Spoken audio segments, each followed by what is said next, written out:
to show you how to get rid of stains and spots on carpet, and using this DIY cleaner, they will not come back. Because the worst and most frustrating thing is when you spend all the money and time and find one that makes it disappear, and then a week later somehow it reappears.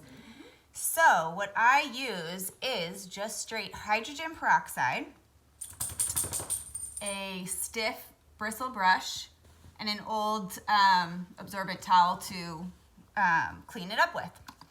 So it might be kind of hard to see. These spots don't look so bad on camera, but when they're all over the place in person, it just makes the carpet look like trashy and old and dingy.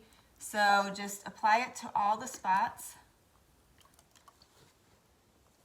And then we wait about 5 to 10 minutes, and I'll show you the next step.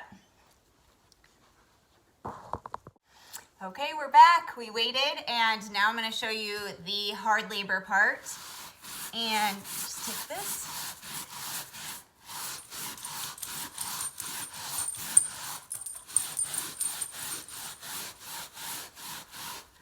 You get a free ab workout along with it.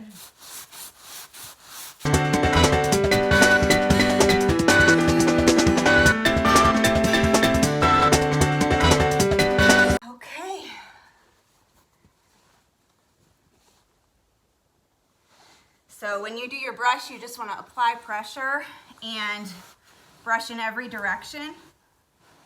That's why it's such a workout. And then just use the towel to soak every wetness up. And then once it's completely dry, I'll vacuum again.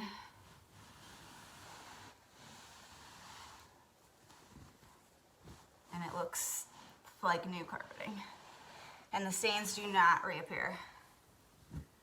You'll just have new stains from living your life in your house. Clean next time.